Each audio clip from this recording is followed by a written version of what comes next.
Hey, my name is Spidey, And this is Jigsaw. and welcome to the debut episode of Cinematrix. What this is well, the second podcast, part of the Spideyverse or Web of Cinema. The main podcast, of course, is Spideycast, which is basically about me and my co-host, my friend Sticky, which we basically just bullshit because you people find it funny. But it has no real purpose because it's email controlled, so it's just random chaos for like 3.5 hours. And since I've been labeled as a movie critic of sorts, people wanted more of that. And so Jigsaw had brought it up to me, my partner here, and also my partner of Log, the dual video review game show.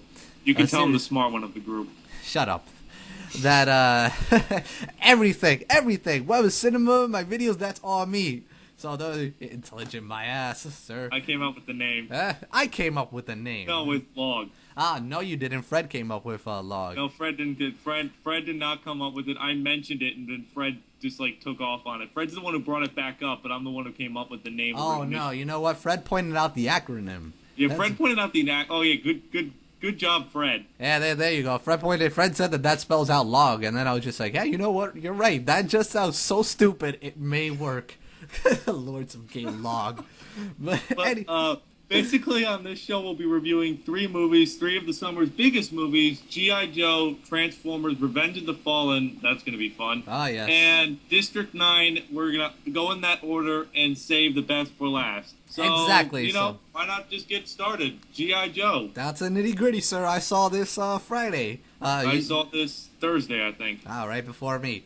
You want me to go first, sir, or Come on, you go first. What was your thought on it? You know what? I thought it was a pretty fun and entertaining movie. I thought that G.I. Joe was what Transformers 2 should have been. Yeah, some people may be saying, well, it was kind of stupid, right? And, very cheesy. Yeah, it is, but you got to remember that, I mean, it's a fucking movie based off of a TV show that was meant to advertise toys. It was beyond cheesy, and it had no real purpose besides advertisement. So, I mean, what is it, Scott Summers? What he did... I believe, Steven Summers. Oh, Steven Summers. That was close. What do you call it? He took nothing and, stretched it out until, something pretty impressive. And, I mean, it's very hard to take what he took, which was basically a toy commercial, and turn it into something fairly entertaining and, the standard definition of your summer blockbuster. You're not going to have these complex Dark Knight-like characters in it, but you're still going to have fairly, strong characters. The characters portrayed what you would expect them to be in real life. I mean, Snake Eyes didn't talk, which thank God he didn't, because if he did, I probably would have walked out of the theater. Baroness was a great character, the way she portrayed it. And I like the character Rex / the Doctor / if you don't listen to this part because it's going to spoil it for you / Cobra Commander. But, it's just, they picked good actors to play the characters right, and they actually stayed true to the characters and gave them screen time, unlike Transformers, who's like, hey, let's put Sideways in for a minute. All right, he's gone. It's like saying, let's put Snake Eyes for a scene and just, don't have him do anything. A minute, sir. That fucking movie didn't have characters in there for a fucking minute. That'd be giving it way too much credit if it was for a minute. Dude, you couldn't even count to 5 seconds with the time RC was ready. 1, 2, oh wait, she died.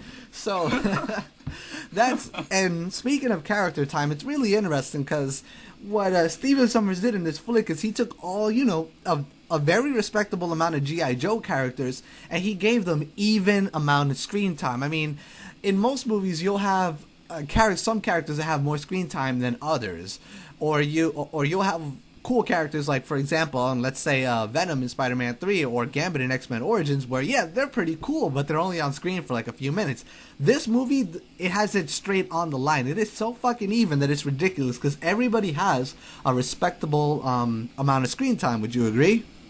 Oh, I would completely agree that everybody has their own little part in the screen time. I mean, like I said, the actors portrayed them right. I mean, I like what they did with the flashbacks between Snake Eyes and his Storm I need to Shadow. look this up. I don't remember the guy's fucking name. Storm Shadow. Storm Shadow. Yeah, Storm Shadow. I'm gonna get fanboys are gonna kill me that I don't know that, but fuck you! How do you not know Storm Shadow? We must hang you. I didn't watch the TV series. I played with the action figures. So when I was like 8, I didn't really know the names except for that's Snake Eyes and that is Cobra Commander. That was the basis of what I knew people buy.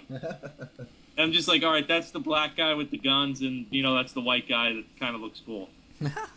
But like, I like how they went back and showed like the relationship between the two guys. I mean, it was like killing two birds with one stone, because they managed to give a respectable amount of screen time, not even just screen time, but character development to two characters with just one scene via those flashbacks. So I thought that was really good. Instead, they did two things in one shot. You know what I mean? Yeah. So I thought that was pretty creative. And but the only thing it could have taken from Transformers is the CGI. The CGI was so disappointing in certain scenes. When they're flying over the desert, it looks like some shitty sci-fi channel movie you see on like 3 o'clock in the afternoon. It's like the new haunting dogs of terror, and it's like this little painting of like a castle with this digital dog running across it. It looks like something Pixar threw up. Even don't get me wrong. The part with the Eiffel Tower looks really good when they completely destroy it. That looks great. That's their only expensive scene. That CGI. I'm giving Michael Bay credit for this part. Well, it's not really Michael Bay as much. It's the people who did the CGI. They did good CGI in Transformers. Oh, fucking beautiful. That's like the only thing that you really can't complain about. But aside from that, the movie was, well, we'll get to that movie. But we'll kill that movie in a minute. But I mean, yeah, it was kind of like a letdown. I mean, this is the CGI that was done in this movie is from the same team that did Van Helsing. So, I mean, sadly, it isn't that impressive, because, I mean, CGI that was done in 2001, the year 2001, not the film. Like Final Fantasy: The Spirits Within, that film was what? It was created in '99, came out in 2001, and it has better CGI than fucking Transformers, which was a 2009 release. So it's kind of ridiculous in that aspect. I mean, it's not horrendous where you'll just be like, "Oh, come on, that's not believable." But I mean, if you're a CGI whore, or you're gonna deduct points from your overall review or take on the movie, then yeah, you kind of have to, because the standard should be high. Like two scenes that it clearly stands out when they're flying over the desert with the planes. That is a clear standout. And they did make the underwater base look good. Once again, that's another spoiler. Just completely mute me and don't listen to me. Well, no, not really. That's in the trailer. So if anybody's pissed, fuck them. So. Yeah, but the underwater base looked fantastic. That just took my breath away. Didn't it remind you of Star Wars, like that? Yeah, the Gungan place. As soon as I saw him, like, that's Star Wars. But it was still cool, because it helped you to get this like epicness out of it, out of that whole fight scene. Speaking of that, the fight scenes are actually well done. Like, they blow up a lot of shit. I mean, like, in this movie, they don't have regard. It's controlled Michael Bay. Exactly. No, yeah. It's like if Michael Bay took medication to calm his ass down, like, this is how the scenes may have looked if you gave that motherfucker Ritalin. Because, listen, in G.I. Joe, they have, like, no value for chasing the Eiffel Tower is just them blowing cars up. Exactly. I don't know how many people died in that scene, but they're just like, these motherfucker. This suit. Out half of Paris in like 20 minutes. Exactly. This suit is worth $1 million. Each of them. Don't ruin them. You can kill as many people as you want on the way there, and even destroy the Eiffel Tower. But don't fucking ruin these suits. So there's a lot of carnage in this movie. But the great thing about this is, despite all the chaos in this flick, it actually is very clear, and you know what's going on all the time. There's not one scene during all the carnage and wreckage in this film that you don't know what's going on, because it's very clear. When they slow things down, they slow it down, and you are never confused, unlike Transformers, where the majority of the time you didn't know what the fuck was what was an elbow, what was a face, who was fighting who, or just shit was just blowing up. There was no definition for what was happening. But in this film, it's extremely clear, and I'm sorry, you got to be retarded not to know what's going on. I mean, even the duels between Storm Shadow and Snake Eyes, where they're basically just going sword and sword, you can follow every move. It's not like, well, once again, Transformers, where it's just like a big glob of CGI and you don't know who the fuck's killing who. Exactly, pretty clear. Those scenes were badass too. I liked it. What did you think of the actor that played Storm Shadow? Because I think he's a stuntman, not a stuntman first, and not really an actor, but he liked that type of shit, like I'm martial arts. actually reading stuff on like I have a page up for each of them. He actually didn't know anything about G.I. Joe when he played it because they don't have it in Korea. Uh-huh. But I mean, I didn't watch the TV show, but from what I saw, I thought he was. I mean, I know he's a stuntman, but he did Really very good job. because his character was supposed to be just cold-hearted. Exactly. And he played that very well. And the character I think that stole the show was the Doctor, and that because he had such a charisma when he was on screen. Cobra until the end, which I'm not going to say anything, but he had such a charisma. It was really interesting and it drew you into the character. He was like when he was on screen, you just didn't want it to end, and it's just like it was like a little tease. They were just like, here you go, here's this awesome character, and if you have a fanboy inside of you, you're just gonna like scream yay, and then he takes it away. Oh, okay, you can play with your toys later. So it was like it was really cool in that like aspect. So but, the Baroness was great. I loved the Baroness's the way she was portrayed. I thought it was great the way she kind of had.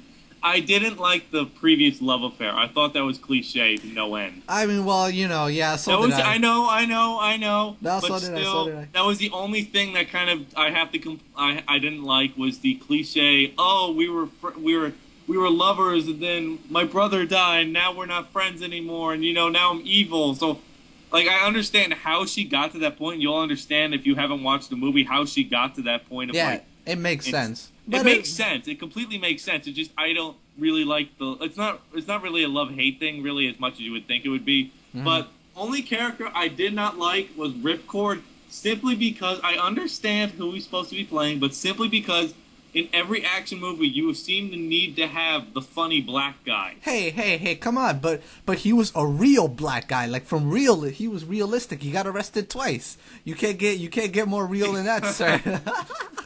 All right, I'll give him that much. But, Send your hate mail, too. All the characters were great. I don't have any problem with the characters and the way the action scenes were portrayed. I mean, the only real thing was the CGI in certain spots. It wasn't even like an overall thing. Yeah. I mean, the story. What do you think of the story? Was great. I like the story. I like how it kind of like it went downhill. Is like what I liked. It started to go downhill with the Eiffel. I didn't see the trailer when they blew up the Eiffel Tower. I never saw that trailer, so that completely shocked me.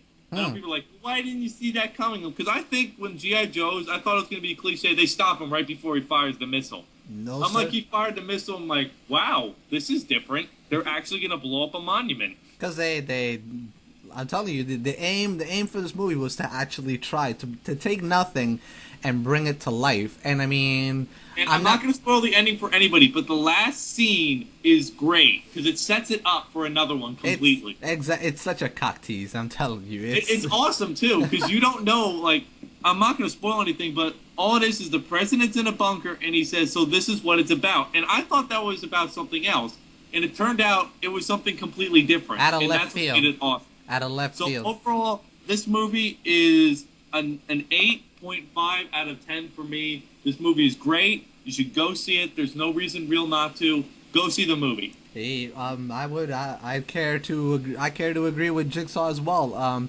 If you could, I'm not gonna lie to you and say that it doesn't have its stupid and cheesy moments, but you gotta remember what it's based out off of. So you could only go so far. G.I. Joe. Real American, and knowing is half the battle. You can only go so far with that. You can only go so far with that content. And like, if movies like the James Bond flicks from the Pierce Brosnan era, if those type of movies don't bother you because that's the realm that it's in, then you should be perfectly fine. And this is the standard that movies like Transformers should be at or go above and beyond. And speaking of Transformers, let's move on. From a nice high point down to a shit movie. Horribly. Sorry, my mic just dropped because I'm that angry at this movie. Okay, thought on movie. Michael Bay either has 3 options right now. He's gonna make a third one. I already looked it up. It's coming out in 2011. No, why? I'm looking it up right now. It's sequel. July 4th, Paramount announced a July 4th, 2011 release for the third Transformers film. Before completion of Revenge of the Fallen. Bay responded, "I'm taking off a year from Transformers, then he's coming back to do the movie." Why? All right, like I said, he has 3 options. He can do the third movie. He can realize that when he does the third movie, it has to be better. He has to watch movies that are good. District 9, Even go back to old Star Wars movies like Phantom of the Menace. Watch good CGI-based movies. Like that fight scene in Star Wars at the end is amazing. Damn I don't care who Skippy. you are. You know that scene's amazing. Damn Skippy. Or his third option is to hang himself. I like the third option, sir. Please, let's Any all people subscribe. I want to see a good Transformers movie. I mean, good God, this movie has so many faults. It's not even funny. Faults. It only has one good thing, one fucking good thing, and that's the CGI. And his inability to tell a story or direct a scene fucks that up too. I mean, all right. To anyone, I watched the. I haven't told you about this. I told you a little bit about this, but I watched an hour-long documentary about how they made the first Transformers movie. All it consisted of Michael Bay telling about and bragging about how much he uses the real military in scenes and how he uses real and like the Air Force saying, "Oh, this is the most screen time the Air Force has ever got in a shitty movie." And that's why his movie. Have you seen Top Gun? That's the whole basis of the movie is the Air Force. And that's why Michael Bay has put this. If you've seen the Imagination Land South Park, that is the basis of what Michael Bay thinks of movies. It should just be explosions, and that is going to help the public. Well, I mean, yes, the movie. I don't understand how the movie made more money than The Dark Knight. How people didn't tell their friends this is like the shittiest movie on earth, and how they tell that Megan Fox is hot, but that can only carry a movie so much. That's what I said too. I mean, if we're gonna go to see people, I mean, if we're gonna get into leading characters, Shia LaBeouf, I have no problem with him as an actor. I think he's a great actor. Ditto. I like most of the movies he's in. I don't know how you feel, but I liked Eagle Eye. I liked him in Eagle Eye. I don't mind him in the Transformers movies because I think he can play the main character fine. But I mean, Megan Fox. I mean, we know people go to say, "Oh, but she's hot." That's what that makes doesn't it matter. no, That doesn't matter. Eye candy doesn't make a fucking movie. I mean, I agree with you with Shy. I mean, if I wanted to look at Megan Fox, I could probably find like 50 videos of like 100,000 pictures on like Google and YouTube. Exactly. That's fine. You want to just go see a movie, just don't pay your money and go see this movie. I saw this movie in IMAX. It didn't make it any better. Nope. Ditto. I saw it too. I mean, about the Shia LaBeouf thing. I don't know why people don't like him. I understand the whole no joke. All right, that's funny, but like he was actually one of the positive factors, one of the very few positive factors in that movie. He plays a teenager like to the core, like exactly, and he plays it really good. Like he had horrible dialogue, horrendous, and he took them and made them passable. Had Megan Fox had that dialogue, it would have totally failed. I mean, he had jokes that were completely stupid, but the way he delivered them, made it a little better. He took a turd and he polished it at the very least. So I mean, then you have other actors. You have Josh Duhamel. I have no idea how to pronounce his last name. It's the guy that played the white commander of like Josh Duhamel. Yeah, thank you. He's an okay actor. He's not bad. Mm-hmm. I mean, he can. I pass. I mean, he's good. He's not as enjoyable as they could have made other people, but he's good. I have no problem. And then you have the black guy. Tyrese. Come on. There's no purpose to have him in All right, that movie. What I said earlier about the stereotypical black guy, forget what I said about G.I. Joe and put it in this movie, and that's him. Exactly. And the weirdest thing is that in this movie's actually longer. You see him like 5 times in the movie. Exactly. You see him at the end and you see him in the bunker, and that's it. He's listed as a main character. Which makes no sense. Well, here, this movie is longer than the first, yet it does nothing to build upon. Like, when a movie is longer, when a sequel is longer than the movie, it's usually because it builds upon the prior one. It contradicts the other fucking movie with Megatron in the ocean. I don't get that. It's like, he's in the ocean. I watched the movie before I see this because I wanted to refresh myself. And I watched the movie and I'm like, all right, this is an okay movie. I mean, I'm sure the movie's going to be better than this. I mean, I'll be honest. I know you're going to hate it. I enjoyed the first Transformers. No, so did I. I thought it was a good movie, but I enjoyed it. So did I. I thought it was all right. I mean, I thought it was a passable film. I mean, I enjoyed it. I don't. Why does Michael Bay just constantly fuck himself over? They put Megatron in there so he could like not. It said it'd be crushing him, and nothing could get down at that depths. And like 5 of them come with no issue. 5 of them with a little bastard. A little bastard should have died. The Doctor was just like the most annoying one out of them all. And with no issue too. They went in there without a scratch. He is like the stereotypical Hitler Doctor. Is what Michael Bay set him to be. He is the Hitler Doctor. No, yeah. You have him as a Hitler Doctor. German doctor that's like dissecting people. Exactly. And then you have the Joe Pesci robot, like. which is stereotypically I love the Joe Pesci. the Goodfellas robot, and then you have these two fucking jive talking motherfuckers. I just it makes no sense. Oh God! Don't even get me started on the twins. And Jesus Christ! Don't even get me started on the twins. then let's the not go only there. Transformers in that movie I liked were 3 of them. 2 of them got killed off. One of them I like Ironhide. Ironhide I think is one of the very few that are portrayed correctly. Ironhide didn't die. I know. I'm saying like 2 of them died. No. Actually, no, 4. There's 4 I liked in the movie. I like Starscream. All right. And I like how they built on that love-hate relationship between Starscream and Megatron. That's great. They do that in every cartoon series. Michael Bay be a fucking fool not to elaborate on that, because it's clearly that these two hate each other. I'm pretty sure that wasn't his idea. He probably was just like, I'm not going to do that. And Steven Spielberg was like, come on, you got to give the people something. So I'm just giving Spielberg credit for even like trusting him. That's a foolish move. First off, Spielberg should be directing this movie. Is what it should be. Yes, so sir. I think Spielberg could do a decent job with these movies, and they killed Grinder off. The helicopter guy in the grass part. Yeah. That was one of my favorite guys growing up. He's awesome. He's got like a big blade on like the side of his arm. He's cutting people with, and Optimus just rips him in half. And I'm like, come on, what the fuck? That speaking about being ripped in half, Revenge of the Fallen, the Fallen did nothing but fucking fall. That's what he did. No. He actually did do something. You say he didn't do a damn thing. He picked up tanks and dropped them. That was his extent of attacking. What did he when he copied that DBZ move and just like fucking disappeared like in Dragon Ball Z? Like people, let me finish my last one. There was one more that I liked. I like Devastator, and most people are like, wait a minute, Devastator was a tank. No, not in this movie. Devastator was the big guy with the wheels in Shanghai that went over and top of one over. No. That was cool. No, that sir. Was a kick-ass, no, sir. That was a kick-ass Transformer. Sir, wait, no. Over, crushing everything in path, and he fucking gets derailed and dies. Sir, no, you're wrong. That was Demolisher. Devastator. Oh, sorry, I get their names confused. Yeah, Devastator is the one with 5 parts at the end. Don't even get me started on Devastator. He was cool. He just ended retarded. He was executed, retarded, and ended stupid. He has brass balls. That is the most childish fucking thing I've ever seen in a movie. Because it's a man with no maturity directing the movie. That was bullshit. That completely killed it on me being sold that he's like the most kick-ass one there. He was That's the only reason I don't like him. He was until that scene. And then we have everybody's favorite, the 2 little Mud Flaps and Skids. And whatever the hell they change into. Yeah, Mud Flap and Skids. Twins. Yeah. God help whoever thought of that. They're not even in the fucking, are they in the Transformers? No. They never existed. They're made up. Why would they put Transformers that never exist and get rid of Sideways, who actually exists and who I want to see?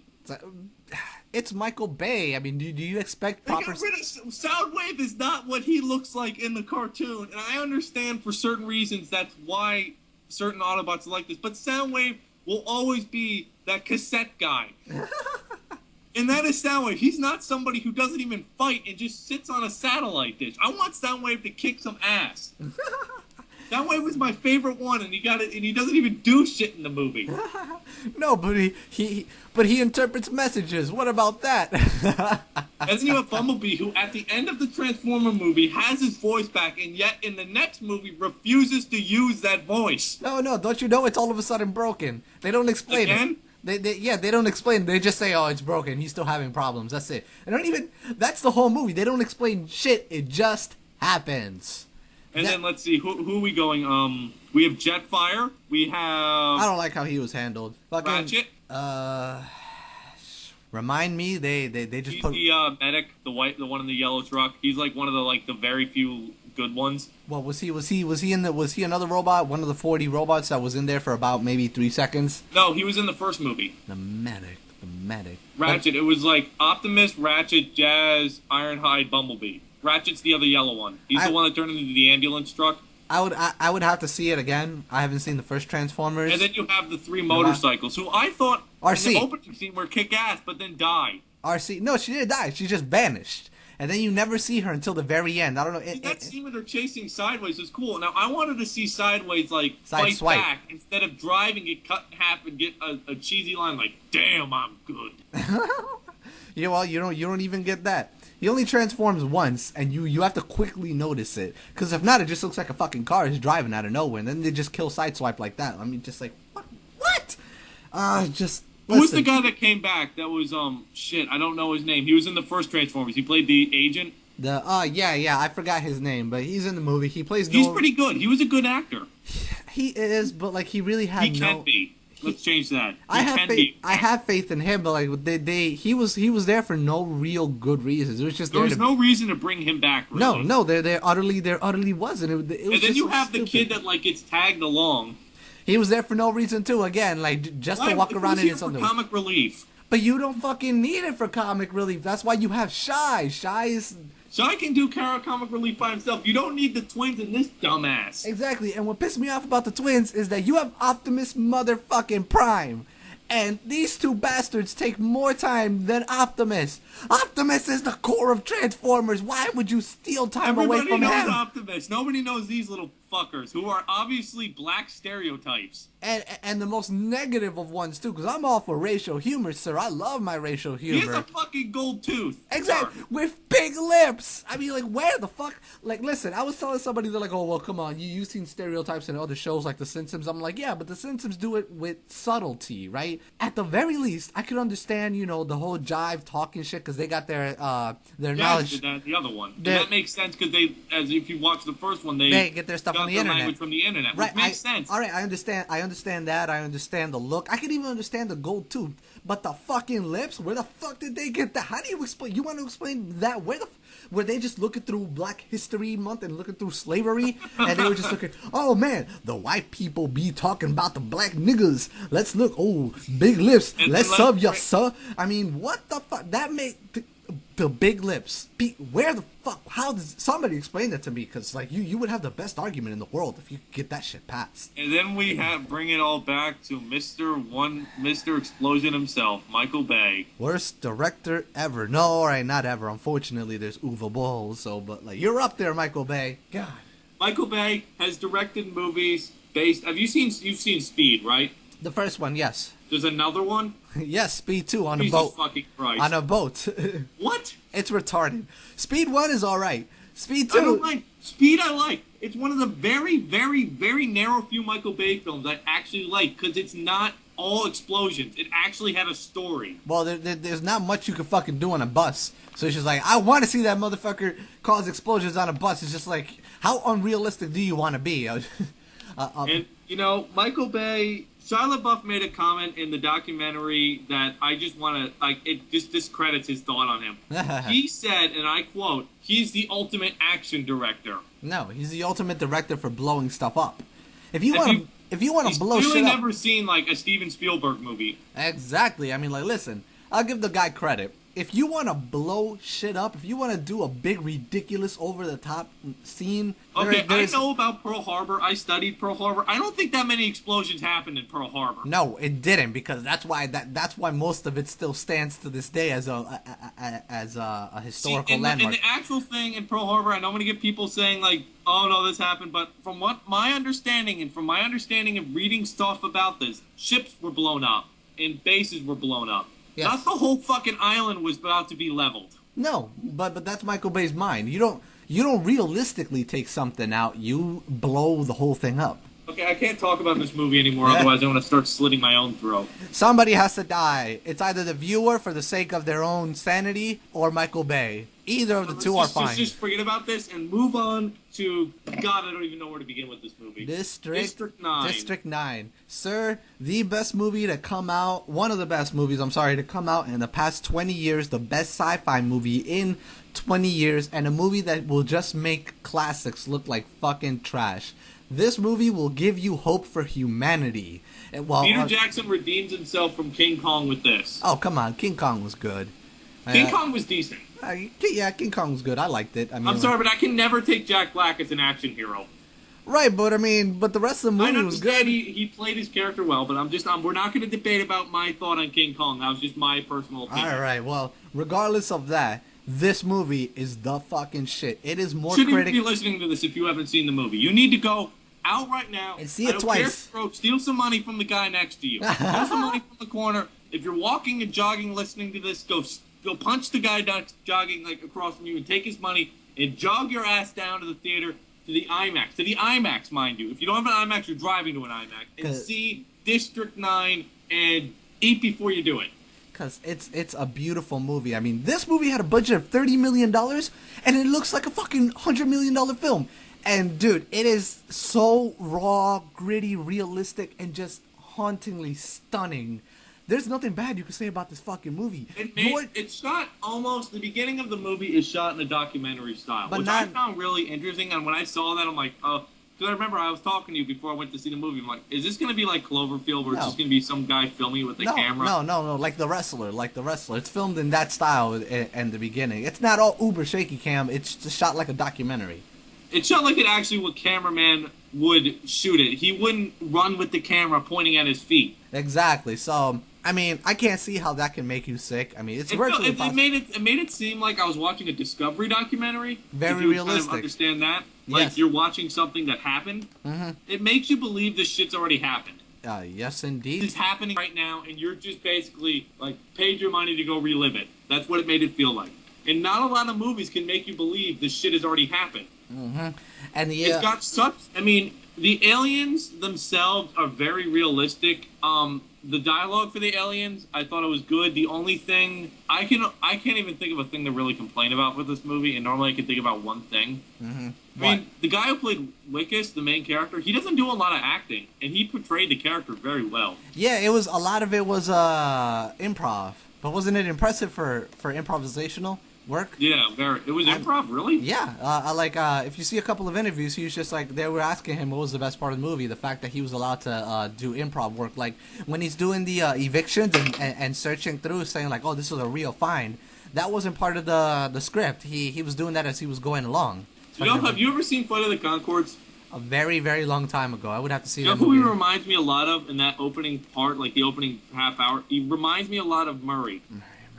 Who was the manager? Okay. Now he looks like the manager, kind of, and he reminds me of him because he has that kind of like charm. He does. That kind of I know what I'm doing, sort of. Yeah, because I mean, he plays in the beginning like a pencil pushing official who's kind of like a dick. Like you don't like him in the beginning, and then like this is like an American Beauty thing where he becomes a different person at the end, and it is like a full transition. I mean, he becomes three-dimensional, and it's almost unreal. All the characters are like that. They do not resemble the people that they started, that they were at the beginning of the movie, which is fucking wild. And the alien was the main alien was awesome. Yes, he was. And he was portrayed very well for a character that doesn't speak English. Exactly, and you'll feel for the aliens, which is odd because they're not even real, but they feel so organic. There's a scene with him. They're being relocated to camps. That's not a big spoiler. Trust me, there's a lot worse I could say. But he's got a kid, and he's sitting around at the table with the kid, and the kid is saying he wants to go home because their mothership doesn't work. And he points to a concentration camp pamphlet and says, maybe that one will be ours. That is the saddest fucking thing I've ever seen. When he says that. That was so... I mean, it doesn't sound sad saying it for me, but when you watch it, it's really sad. This movie will evoke feelings from you. I mean, like, a variety of emotions. I mean, like, when I was seeing it, I was disgusted at, like, humans and the government. And it's just, like, it'll make you mad and, like, cry and shit. You'll, like, actually... But it makes sense about what we would actually do if this shit happened. It's an excellent social commentary. Like, I keep bitching with Jigsaw here about like not having this discussion about 28 Days, where he says the social commentary is like stunning, and I'm just like, no, it isn't. It's mediocre, and they compromised the film to be preachy. I'm not gonna bring up Dawn of the Dead. Let's drop this right now. That's for later. You'll trust me. I don't want. Why this film took that concept and did it correct without compromising the film. It's not even like 3 hours long. It's not a typical Peter Jackson film. It's like an hour and a half. But you know what? It's 112 minutes. And you'll be pissed off when it ends. Why? Because you didn't want it to end. You don't even, the time goes by, because like, it literally grabs you. Like, this is like something you have never experienced before. Because like Jigsaw was texting me, and I was telling him that this movie would just blow his fucking mind, like nothing he's ever seen before. And he's just like, no, that's impossible. No movie is that fucking good. And I'm just like, sir, in 60 seconds, that movie will grab you with no mercy and will not let you go. He didn't believe me. He was actually being very cocky. He was just like, I'm going to take you for your word. And I was texting him back. I'm just like, you're going to get pwned. And he's like, nope. When he gets into the theater, maybe 45 seconds into it, he's just like, what the fuck am I watching? So, the most skeptical... Oh, yeah, remember how I told you about the kids in the theater? Yes, they were disgusted. Alright, this is what now... This film is very disturbing. Graphic. Now, I'm not thinking Saw graphic. Don't think Dawn of the Dead or that kind of graphic. It's in a way you've never seen. Or it's not graphic as in they're having sex and there's this vacant nudity like Watchmen. No. This movie... Don't spoil it now. Disturbing. Yes, it does. In many ways. Many of these scenes that are disgusting are done by the humans. So which is the wildest part about this. Like, you would think it's the aliens. The weapons testing scene, I don't know if I could have watched it again. I don't know if I can watch that scene again. It makes you feel sorry and angry at the same time, doesn't it? It's sad. Hey, I mean, the kid, I didn't tell you this. I went with a friend, and he was sitting to my left. Now, watching the movie, the place was packed. I've never seen this in an IMAX, especially an IMAX in Reading. Sorry, you Reading people. But I'm sorry, I don't ever see people at the IMAX. But sitting there, this family walks in, and I'm like, all right, it's like a dad, this like maybe 15-year-old kid. I'm like, he can handle it. This family, it looks like your typical suburban family. It's like the adults are like in their mid 40s, 50s. The kid has got to be no younger than 7. Yeah, you texted me about this. There are kids in this movie. The kid and the family walked out of the movie within the first, when they're going through the slums, when they're going house by house. The kid left. Because it's intense. I mean, like this movie takes no liberties whatsoever. It always pushes forwards, and it doesn't lower itself down for anyone or any reason. I mean, it's graphic in a sense that you've never seen before. I was telling Jigsaw, I've seen a lot of fucking horror movies, and Jigsaw's seen even more than I have. And I couldn't finish eating my popcorn. Like, I mean... I finished mine. I mean, that was one thing I wasn't going to let you get to me, is that I could eat my damn popcorn. I ate it to prove you goddamn wrong, because that shit is like $5, and damn it if I'm going to eat the salted butter popcorn. Damn it if I'm going to eat it, I am not going back. I'm not spending that much money just not to fucking fill my mouth with fucking popcorn. Well, you know what, sir? I bet how good it is. Kick my ass in that reason. I know that you probably didn't eat it easily. Couple scenes I couldn't eat it at. There you go. Score. And you probably know what I'm talking about. Score. Yes, I do. I exactly know what you're talking about. So that's how like gritty this movie is. It's not fucking afraid. And we're not saying anything because I know people are watching this to listen to our thought on the movie. And obviously people who have seen G.I. Joe and Transformers aren't going to give really a shit about the story, because there's not too many fucking twists you're not going to see coming. Or there's not... in Transformers' case, there's no fucking twist, because Michael Bay doesn't think that far ahead. There's nothing. What are you talking about? G.I. Joe has a twist, but it's kind of obvious. It kind of makes sense. I mean, the big reveal, it kind of caught me a little bit off guard, but it was still like, oh, well, that's kind of... This movie will make you think it's going in one direction and just slap you in the face and go the other way. All the time, yes. You cannot predict it. This movie is always 3 steps ahead of you. It always remains 3 steps ahead of you. I was just guessing what was going to happen. Every single prediction I made turned out wrong. Me too. I was just like, oh, that shit's going to happen. Oh, shit, something came out of left field. Never. No, I'm sorry, sir. I have pretty good deduction skills, and I can't predict this fucking movie. So, people, that's the most fun thing. That's the best part. One of the best parts about this movie is that it takes you for a thrill ride and on a guessing game that you're just never gonna win. So just avoid the clips. Avoid reading spoilers and whatnot, because it'll be well worth it once the movie takes you on its ride. I'm probably gonna see this like another 2 times. I am too, sir. I'm gonna see it. I'm gonna see it again, and we never gave a score for Transformers. We got to do that too. Transformers gets a 3. Fine, that's perfectly fine. I'm gonna give it the same score that I gave it in the video review for YouTube before. Out of 10. District 9 is the first movie I can safely say this movie gets a 10 out of 10. Ditto for me. The review will be out today, and the score is a 10 out of 10. A 10 out of 10, sir, and it'll be the 4th movie that I've given a 10 out of 10, and I haven't given a 10 since The Dark Knight. So it's been quite a while, and finally a movie earned it. Like, this movie surpasses... If this movie does not... Alright, there's some facts I need to read you first. Do you get your thought? Alright, I'm looking up on Wikipedia. You know how they get... We got a couple other things you have to address with this movie. Alright, reception. This movie got an 87% rating overall. I think that's way too low.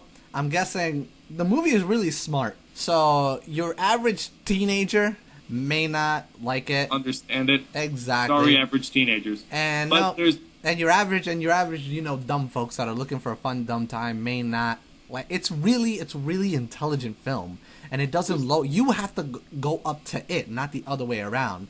So your average. This movie should be a standard for everything. For everything. I mean, in everything. This is what movies should be like. Exactly, sir. Without a shadow of a doubt. And I also have to address something they did, which was really smart, and I want a poster. Is their ad campaign? Oh, the realistic commercials that talk about reporting non-humans to the MNU. That and the posters with the aliens, and it's for humans only. Exactly, very genius. I saw that shit in places I never thought I would fucking see it. I saw it in a fucking restaurant. And I was talking to the guy because my friend works there. It was on the fucking door for humans only. And it struck your curiosity, didn't you? I mean, didn't it? The first one I saw, the first poster, I already knew what it was. The first poster I saw was when I was going to New York with my band. I saw it on the big side of a building in Times Square. This is before I even knew about the movie. And I looked at that, and I'm like, what? I'm like, what the fuck does that mean for humans only? Kind of had like a Cloverfield. It just struck my curiosity immediately. I mean, it's not like Transformers, like Michael Bay exploding Optimus Prime's face, Bumblebee, Shia LaBeouf, Megan Fox running. That's basically the whole movie. You don't even have to see it because it's literally just that. Or wasn't like G.I. Joe's just plays on your childhood, like go see the movie, like yeah, but G.I. Joe at least does a proper execution of the franchise, even though it's based on nostalgia. This movie's clever in the way it made you think about it. Clever, sir. It's just ridiculously genius to an insane extent. I don't even know how the fuck you write a story like that. I mean, when I was seeing this, I was just like, this movie has to win a fucking Oscar. I mean, if it doesn't, there's just no justice in the world. All right, what would you call it for? I'd say best. It should be nominated for Best Picture. We still have yet to see what's come out. I think best picture, best special effects, best leading role male, and what the hell's Christopher gonna be? Well, best supporting actor. Best supporting actor. Best supporting actor. And best original screenplay. I think it should take definitely those. At the I want to see it nominated for something. It has to. It's just like, I mean, seriously, usually I wouldn't bash people for not liking movies, but if you fucking watch this movie and you don't like it, I'm sorry. Whether you're subscribed or not and you love my shit, you're retarded. It's just, there's something clinically wrong with you if you don't like this movie. We got one more thing to discuss. I'm kind of throwing left field because I didn't tell you. We're going to have a little thing of predictions of what we think Inglourious Bastards is going to be like. Because this is a movie I knew about before District 9, and this is a movie I was waiting for all summer. This is the movie I'm going to see opening night. I have faith in it. It's Quentin Tarantino, so the writing should be excellent. I haven't seen a Quentin Tarantino movie that's bad.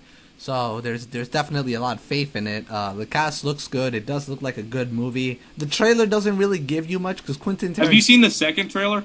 Yeah. The Quentin Tarantino movies don't really say a lot, so I mean, I can't really judge until it actually happens. Yeah, because I saw the Pulp Fiction trailer. It makes no fucking sense. Exactly, and the Kill Bill... movie. The Kill Bill trailer is even worse. It's one of the most horrible trailers I've ever seen for such a bitching movie. Like, when I saw that, like, Sticky was just like, man, you gotta see Kill Bill. It was just like, I saw the I didn't know that it was a Quentin Tarantino flick yet, at the time. And then he's just like, see that movie? And I'm like, the trailer looks fucking retarded. He's just like, yeah, it's a horrible trailer, but it's a stunning movie. I'm just like, what? And then I saw it, I'm like, what the fuck? The 70s have been brought back in with a bloody vengeance, sir.